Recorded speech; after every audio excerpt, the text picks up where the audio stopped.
में परास्त करते चले आ रहे तो हमारा स्वभाव बन गया है हारना। नहीं हारना, हम प्रभु के जन हैं, हमारे पास प्रभु का नाम है। अगर प्रभु के नाम का तो फिर ये काम क्रोध लोभ मोह मद मत्सर, आप पहले इनकी आंतरिक बात को समझिए। इनका निवास, जैसे किसी दुश्मन को मारना हो तो उसका निवास खोजे, उसकी कमजोरी खोजे, तभी तो उसको परास्त किया जा सकता है। तो काम का निवास जानते हो कहाँ है? अहंकार पर, देहाभिमान पर काम का निवास है। अंतःकरण में 4 करण है, मन बुद्धि चित्त अहंकार। इस अहंकार में मैं पुरुष हूं, मैं स्त्री हूं, मैं भोगता हूं, मैं करता हूं, ये इसकी भूमि है, इस पर ये टिकता है और ये निरंतर नहीं कहीं वास कर सकता। भगवान के वचन है, मात्रा स्पर्शास्तु कौन्तेय शीतोष्ण सुख दुखदा आगमा पायनो अनित्यास तास्ते तिक्षस्व भारत। भगवान कह रहे हैं आगमा ये आता जाता है। कहाँ आता जाता है? अहंकार में आता जाता है। इसके घर का दरवाजा बंद करना पड़ेगा आने का। जब तक आप अपने में कुछ भी बल समझते हैं अहंकार, तब तक ये आपको परास्त करता रहेगा।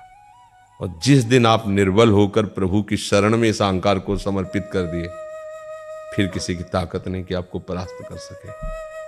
और ये निर्बलता तभी आएगी जब आप नाम जप खूब करेंगे। महाराज अभी 4-5 दिन हो गए नाम जप में खंड पड़ रहा है महाराज। देखो 4-5 दिन की बात कहते हो, अगर 4-5 जन्म में अभ्यास ठीक हो जाए तो बहुत बड़ी बात है। अनंत जन्मों से बिगड़ेल मन अगर 4-5 दिन से अभ्यास ले रहा है, कोई बड़ी बात। आप पहले गंभीरता समझो। ये उकताए हुए कमजोर पहलवान जानते हो क्या करता है? जब अखाड़े में जाएगा तो पूरी की पूरी ताकत तो 2 मिनट में दिखा देगा, फिर इसके बाद धम्म से नीचे गिर जाएगा। जोरदार पहलवान क्या करता है? पहले जाकर सामने वाले को केवल संभालता है, उसके हर दांव का काट मारता रहता, फेंकता नहीं। पहले उसको थकाता है, फिर जब देख लेता थक गया तब वो अपने दांव पे चढ़ा के मारता है, तो वो विजयी होता है। कभी भी अच्छा पहलवान एकदम जाके अपनी सारी बातें पेश नहीं कर देगा युद्ध में कि वो कला कौशल दिखा, नहीं, उसको शत्रु पक्ष को निर्बल करना है। तो हमारे पास हम ऐसे ही हम कमजोर हैं, एकदम पूरी ताकत लगा देते, फिर काम आया तो बोले अब वो जो आया वो करवा ले गया, अब हम क्या करें? ऐसे नहीं, पहले उसको रोकना सीखो। हमें परास्त नहीं करने की बात सोचनी, पहले हमें उसको सहना सीखना है। उसका वार आ रहा है, यम ही न व्यथ्यन्ते पुरुषम पुरुषर्षभ सम दुखा सुखा धीरम स्वमृतत्वाय कल्पते। ये सूत्र केवल याद करने के नहीं है, जीवन में उतारने के। काम आ रहा है, क्या आ रहा है लेके? वासना। क्या वासना? स्त्री शरीर तो पुरुष शरीर संबंधी आकर्षण, पुरुष शरीर स्त्री संबंधी या जनेन्द्रीय संबंधी आकर्षण, उसके पास दूसरा पावर नहीं। अब उसको हमें देखना है कि धर्मयुक्त है या अधर्मयुक्त।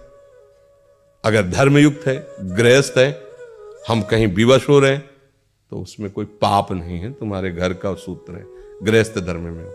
नहीं है, अब हम उसका जो आवेश आ रहा है काम का, राधा राधा राधा यम ही न व्यथ्यन्ते। हे पुरुषों में श्रेष्ठ, जो उस व्यथा को सह जाता है, व्यथित नहीं, इतना नहीं होता कि पागल हो जाए, वो परम पद का अधिकारी होता है। तो हमें सहना पड़ेगा ना। हमारे अंदर काम आ रहा है, राधा राधा राधा राधा राधा राधा। वो कह रहे यहां चलो, ये देखो, ये खाओ पियो, हर बात अनसुनी, नहीं मान रहे। अब वो हमारा क्या बिगाड़ लेगा? बोलो क्या बिगाड़ लेगा? अब हम उसको इतना प्यार करते हैं कि दुश्मन ही नहीं मानते। वो कहता है वहां चलो, हम खड़े हो जाते हैं। वो कहता है ये करो, हम कर देते हैं। वो कहता है ये देख लो, हम देख लेते हैं। वो कहता है सूंघ लो, हम सूंघ लेते हैं। वो ये छू लो, हम छू लेते हैं। अब हम उस पर विजय प्राप्त कर पाएंगे? हम दुश्मन के इशारे पे चल रहे हैं। हम विजय प्राप्त करने के लिए पहले आप अपना पक्ष दृढ़ कीजिए। ये हमारा दुश्मन है, ये हमको भगवान से विमुख करने में पूरा का पूरा जोर जन्म जन्मांतरों से लगाता रहे। अब हमको लड़ना है, हमारे पास बल है, भगवान नाम। हाँ, नाम रूपी जहाज में चढ़ गए, पार हो गया बहुत समुद्र से। ये मगरमच्छ आदि जो काम आदि है, ये तैरने वाले को लील सकते हैं, जहाज पे चढ़ने वाले को नहीं।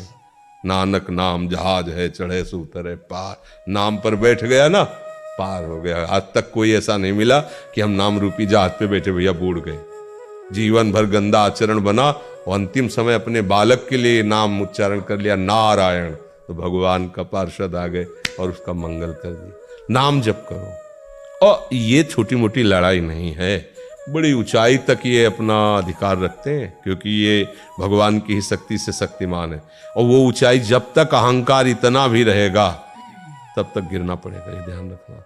वो अहंकार मिटिया मिट ऐसे ही होगा जब अंतिम समय देखते हैं कि हार गया। ये जीव बहुत कपटी है, ये कहेगा कि मैं हार गया, लेकिन अंदर से नहीं हारता। भगवान अंदर की बात देखते हैं।